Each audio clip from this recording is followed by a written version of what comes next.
রান্না কর গিয়ে যা সব না করে। বেশি লোক দেখাচ্ছ নাকি? আমি বউকে শাসন করছি। হ্যাঁ তো এখন যাচ্ছি।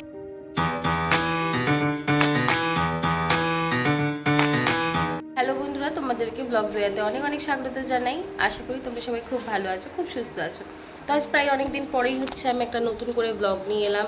আর চেষ্টা করবো এবারে কন্টিনিউ ভিডিও করার, কারণ অনেকেই আছে আমার বান্ধবীরা বা অনেকে আমার ফ্যামিলির মধ্যে আছে যারা বলছিল যে তুই কেন ব্লগ করছিস না, কেন বন্ধ করে দিয়েছিস, একটু ব্লগ করবি বাড়িতে, বাবুকে নিয়ে কী করিস না করিস, একটু তোকে দেখতে পাবো, তাই না?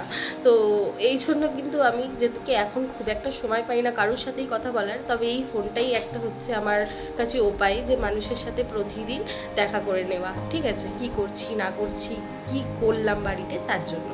তো চলো তাহলে আজকে ভিডিওটা আমি এখান থেকে স্টার্ট করি। আজকে জুম্মা, তো গেছে বর নামাজ পড়তে, তো নামাজ পড়ে যতক্ষণ আসছে ততক্ষণে হচ্ছে আমি চলে যাচ্ছি একটু ফ্রেশ হতে। ব্রাশ করার পরে একটু হেলদি খাবার খাওয়া হলো সকালের ব্রেকফাস্টে, তারপরে কিন্তু চলে যাব আমি ঘরের কাজ করতে। আর রান্না কর গিয়ে যা সব না করে। বেশি লোক দেখাচ্ছ নাকি? আমি বউকে শাসন করছি। হ্যাঁ তো এখন যাচ্ছি। তো এই যে ঘুম দিয়ে ওঠার পরে একটু ব্রাশ করে নিয়ে ব্রেকফাস্ট করার পরেই শুরু হয়ে গেল বাড়ির কাজ। তো এখন বলতে গেলে না বাড়ির কাজটা একটু বেশি হয়ে গেছে ছেলে হওয়ার পর থেকে। যেহেতু কি তখন একা থাকতাম, তখন অতটা বেশি কাজ করা আমার প্রয়োজন মনে হতো না। এখন না প্রায় একটু কোথাও ধুলো থাকলেও সেটাকেও আমাকে দেখে থাকতে হয়, এবং কিছু যদি ছোটো মোটো জিনিস পড়ে থাকে সেটাও আমাকে চোখে চোখে রাখতে হয় যাতে বাচ্চা সেটা খেয়ে না নেয়। বা অনেক বদমাশও আছে আমার ছেলে, এখানে দাঁড়িয়ে যায় ওখানে দাঁড়িয়ে যায়, আমার প্রচণ্ডভাবে ভয় লাগে যে কোথাও পড়ে না যায়। তো কাজ করে না মানে হয়ে ওঠে না আমার, কারণ কাজ করতে প্রচণ্ড আমার জন্য এখন টাফ হয়ে গেছে, কারণ আমার ছেলে আমাকে কোনো রকমের কাজ করতেই দেয় না।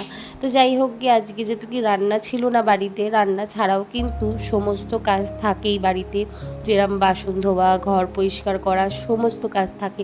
তো এখন সেগুলোই আমি সেরে ফেলছিলাম, কারণ কি বলো তো, বাচ্চা নিয়ে না দেখতেই পাচ্ছ আমার পিছন পিছন ঘুরে বেড়াচ্ছে, ও একটু থির থাকে না, যেইখানেই আমি যাব সেখানেই ও হামা দিয়ে দিয়ে দৌড়ে দৌড়ে আমার কাছে চলে আসবে।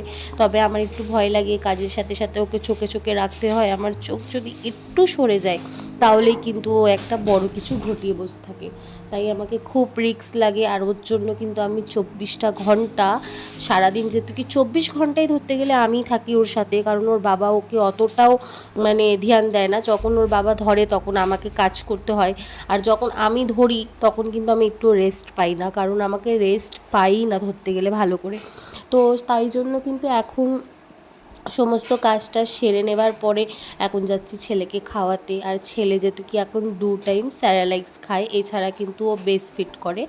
আর আমি ওকে এখনও পর্যন্ত কোনো নুন মিষ্টি বা কোনো রাইস দিই কিছুই ওকে খাওয়াই না, না কোনো বিস্কিট খাওয়াই, কারণ জানো তো এইরকম মানে মায়ের যে বুকের দুধ হয় সেটার থেকে দামি আর কিছু হতেই পারে না। তার জন্য কিন্তু আমি যতটা পারি আমার বাচ্চাকে সারাদিন 24 ঘন্টা কিন্তু বেস্ট ফিট করাই। আমার মনে হয় আমাকে সেটাই ভালো লাগে বেশি। তো যাই হোক গিয়ে আমার তো দেখতেই পেলে ঝোলার ওপরে কত জামা কাপড় ছিল, সেগুলো প্রায় আমি ধুয়ে ধুয়ে না জমিয়ে রেখে দিচ্ছিলাম, কারণ আগের ভিডিও তোমরা নিশ্চয়ই দেখেছো, যারা দেখোনি তারা দেখে নিও, অবশ্যই আমি দিয়ে দেবো এই ভিডিওতে। তো ওই সময়ও মানে আমি জামা কাপড় খুব একটা ভাঁজ করতে পারছিলাম না, মানে আলমারি, আর এখন তো আমার শোকেসও নেই, তার জন্য কিন্তু আরও সমস্যা হয়ে গেছে, আর সেইভাবে আমি টাইম পাই না। তো সমস্ত কাজ সেরে নেবার পরে একটু ছেলেকে নিয়ে ছাদে চলে গেছিলাম, ছাদ থেকে নেমে এসেই কিন্তু আমি চলে গেছিলাম নিজে ফ্রেশ হতে। আর সত্যি বলতে এখন চান করতেও ভীষণ ভয় লাগে, ছেলে যেহেতু কি একা থাকে, আর যদি শুয়ে থাকে তাহলেও আমাকে ভয় লাগে, কারণ যদি ও খাট দিয়ে পড়ে যায় বা কিছু, তার জন্য কিন্তু খুব সমস্যা চান করতে গেলে, তাই আমার চান করতে খুব অসুবিধা হয় আর কি। তো তাড়াহুড়ো করে চান করে নিয়েছিলাম, আর মাথায় জল দিইনি, কারণ কি বলো তো, এই শীতকালের সময় যদি এই সময় আমি মাথায় জল দিতাম আরও আমার তো ঠান্ডা লেগে, তার সাথে আরোটা ঠান্ডা লেগে যেত আমার। তো এখন আমি একটুখানি ঠোঁটে লিপ বাম লাগাচ্ছি, আর সত্যি বলতে এতটা ঠোঁট ফাটছে আমার যে ঠোঁটটা জ্বালা করে, আর প্রচণ্ডভাবে আমার হেয়ার ফল্ট হচ্ছে জানো তো, আমি মানে প্রচণ্ড বিরক্ত আমার হেয়ার নিয়ে, আর তাই কবে যে চুল পড়া বন্ধ হবে জানি না, এখন বসে তবে আজকের ব্লগটি এখানেই আমি এন্ড করলাম। প্রায় এখন বাজছে 8:30 মতন। আর আজ যেহেতু কি অনেকক্ষণ ধরে ফোন ধরে ধরে ব্লগিং করে এত ক্লান্ত হয়েছি, এছাড়াও আমার ছেলেকে সামলাতে সামলাতে আমি প্রচণ্ডভাবে ক্লান্ত হয়ে গেছি। এখন আমার কোমর পিঠ সমস্ত জিনিস ব্যথা করছে, বিশ্বাস করো। মনে হচ্ছে কেউ যদি একটু গায়ে মালিশ করে দেয় তবে আমি একটু রিল্যাক্স হয়ে শোবো, বাট সেইটা হবে না। হ্যাঁ, মাঝে সাঝে আমার হাজব্যান্ড একটু গা হাত টিপে দেয়, ওটা বলতে পারি না কখনো যে ও করে আমার জন্য অনেকটাই, কিন্তু ও তো ক্লান্ত থাকে বলো, ও সারাদিন বাইরে খাটে যেদিকে। তো যাই হোক, এই ভিডিওটা যদি তোমাদের একটু ভালো লাগে লাইক কমেন্ট শেয়ার সাবস্ক্রাইব করে দিও, আর অবশ্যই কিন্তু একটা সাবস্ক্রাইব করে দিও, তোমাদের কাছে রিকোয়েস্ট রইল। এইটুকুনি তো করতেই পারো, এইটুকুনি আশা তোমাদের কাছে করতেই পারি। তো আজকের মতন টাটা, পরের দিন ফের দেখা হচ্ছে নতুন একটি ব্লগ নিয়ে।